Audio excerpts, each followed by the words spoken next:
हिंदुस्तान की हुकूमत को बहुत कुछ कहने के लिए, बहुत कुछ बताने के लिए। बहुत सीमित समय में हम सब लोगों ने अपनी बात कहनी है, क्योंकि हम सभी जो यहाँ इकट्ठा हुए हैं, हालात की जो सीरियसनेस है उसको समझ रहे हैं, और उसी के सिलसिले में हम आने वाले दिनों की अपनी रणनीतियों को, अपने संघर्षों को इस देश की एकता की, अखंडता की रक्षा करते हुए आगे बढ़ाने के लिए, संकल्प के लिए यहाँ पर पहुंचे। तो मैं तो हैरान नहीं हूं कि नरेंद्र मोदी की सरकार जो है वो विजिलेंटे ग्रुप्स को क्लीन चिट देते हुए, बचाते हुए, शय देते हुए आज इस बुलडोजर वाद पे पहुंच गई है।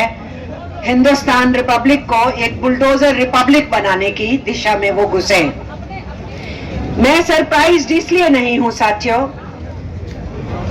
कि नरेंद्र मोदी हो या अमित शाह हो, उनकी टीम हो, जो बड़ी शान से अपने को राष्ट्रीय स्वयंसेवक संघ के स्वयंसेवक बोलते हैं, तो वो राष्ट्रीय स्वयंसेवक संघ की सियासत को ही आगे बढ़ा रहे हैं।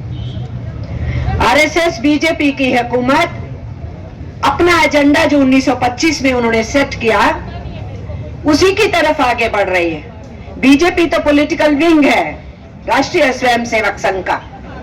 सत्ता की बागडोर तो नागपुर के गलियारों से निकलती है, फैसले तो वहां से आते हैं, साजिशें तो वहां तय की जाती हैं, रास्ता तो वहां से दिखाया जाता है। इसलिए मैं अपने सीमित समय में सिर्फ उस तरफ आपका इशारा कर रही हूं कि हेड ग्वार ने आरएसएस की फाउंडेशन के टाइम पे साफ और स्पष्ट कहा था, जब पत्रकारों ने पूछा कि इस देश के अंदर आजादी का आंदोलन तीव्रता पकड़ रहा है, जलियांवाला बाग कांड के अंदर नरसंहार हो चुका है, 1920 में असहयोग आंदोलन आगे बढ़ चुका है, उस आंदोलन के बाद आंदोलन वापस लेने पे युवा पीढ़ी निराश हुई, नाराज हुई, आक्रोशित हुई, तो उन लोगों ने क्रांतिकारी आंदोलनों की शुरुआत की।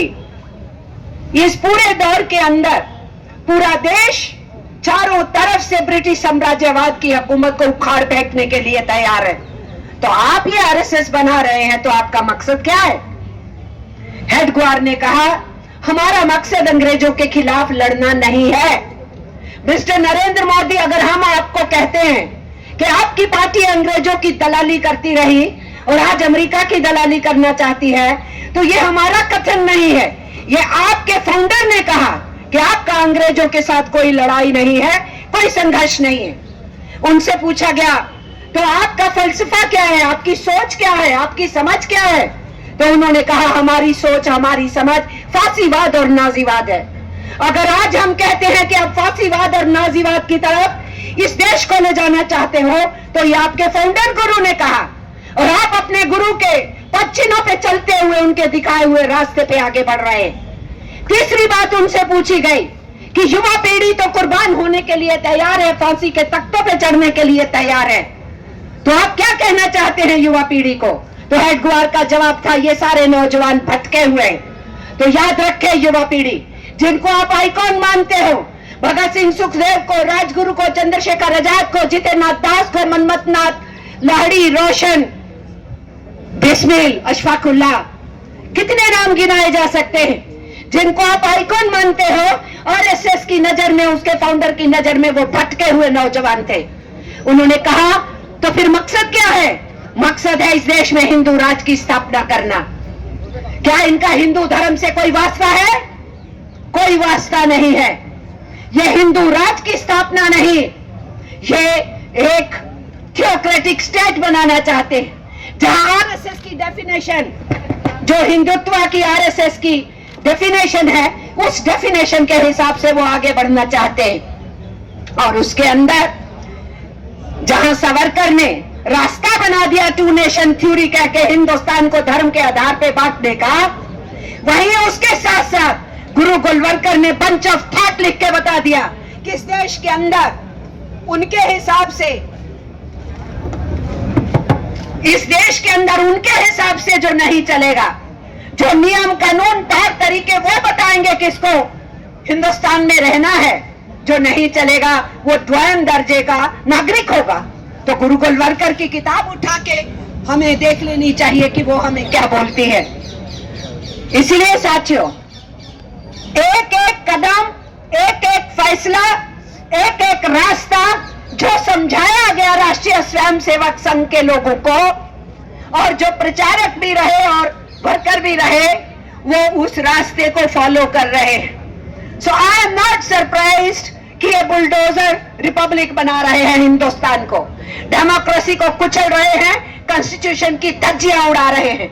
और इसीलिए उनका एक एक कदम आहिस्ता आहिस्ता फियर साइकोसिस की पॉलिटिक्स जो हिटलर ने और मुसोलिनी ने चलाई थी, उस पॉलिटिक्स की तरफ बढ़ता है। आवाम के अंदर, जनता के अंदर, अपोजिशन करने वालों के अंदर वो सीधे सीधे डर और खौफ पैदा करके और बेस बांट करके, लोगों का बंटवारा करके वोट की पॉलिटिक्स को आगे बढ़ाना चाहते हैं। क्योंकि आज उनके पास ना ध्वस्त होती हुई आर्थिक व्यवस्था का कोई सोल्यूशन है, ना उनके पास नौजवानों की अनएम्प्लॉयमेंट जो है तेजी से आगे बढ़ रही है उसका कोई हल है, ना उनके पास बढ़ती महंगाई को लगाम लगाने के लिए कोई फार्मूला है। उनके पास इस देश को देने के लिए कुछ नहीं है, केवल और केवल नफरत बांटने के लिए है। इसलिए ऐसी सिचुएशन के अंदर वाम पक्ष की ताकतें बहुत दिलेरी से, हिम्मत से हिंदुस्तान के अंदर इसकी अस्मिता को बचाने के लिए, हजारों वर्षों की सांझी विरासत को बचाने के लिए, देश के संविधान की कोर वैल्यूज को बचाने के लिए मैदान में उतर रही है। ये हमारा सोच है, समझ है, आइडियोलॉजी है, फिलॉसफी है, रास्ता है, यही एक दिशा है जिसको लेके हम सांस लेते हैं, सोते हैं, उठते हैं, जागते हैं, चलते हैं और हर रास्ते पे कुर्बानियों के रास्तों को लिखने के लिए कभी गुरेज नहीं करते।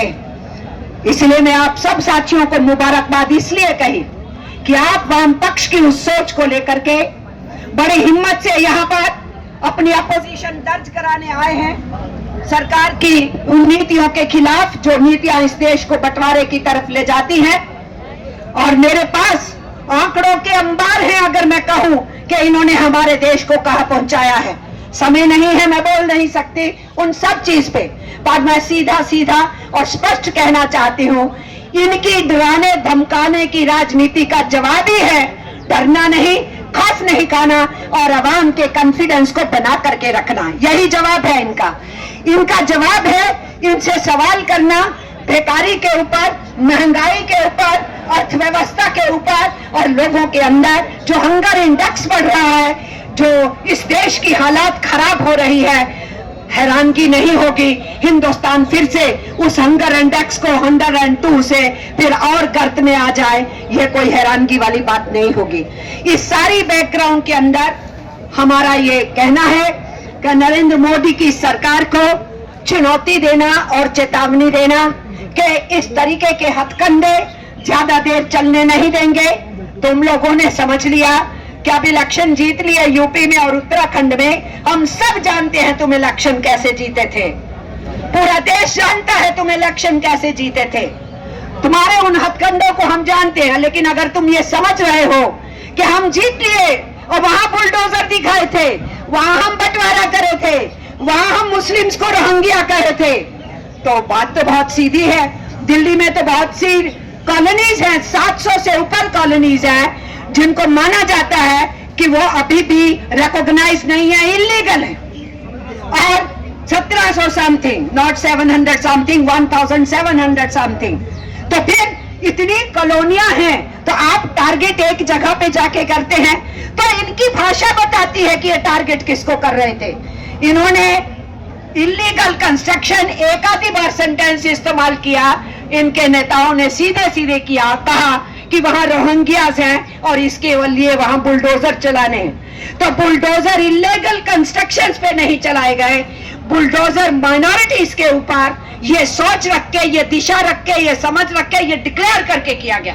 और इसीलिए हम भी डिक्लेयर करते हैं, मिस्टर नरेंद्र मोदी, हर और पार की लड़ाई लड़ना चाहते हो तो ठीक है, हम तैयार हैं सड़कों पे, लेकिन आपके डरपोक और कायर आरएसएस के लोग अलग अलग नामों और अलग अलग आउटफिट के नाम से केवल और केवल समझते हैं कि सत्ता की शय और पुलिस पीठ के पीछे उनके समर्थन में खड़ी रहे और उनको जो कुछ करने दे। ये जो आपकी डरपोकों की और कायरों की भीड़ है, इससे हम डरते नहीं। इन डरपोकों की और कायरों की भीड़ को हम एक्सपोज करेंगे, नंगा करेंगे, इनका पर्दाफाश करेंगे और इस देश के आवाम को समझाएंगे कि हमारा रास्ता अपनी सांझी विरासत को बचाने का है, हजारों वर्षों की सभ्यता को बचाने का है, इस देश के संविधान को बचाने का है और भाईचारे के रास्ते को आगे बढ़ाते हुए जनता के जो दुखते सवाल हैं, आर्थिक मुद्दे हैं, उनको मुखरित करने का है। इतना ही कहते हुए आप सब साथियों का शुक्रिया अदा करते हुए मैं अपनी बात को समाप्त करती हूँ।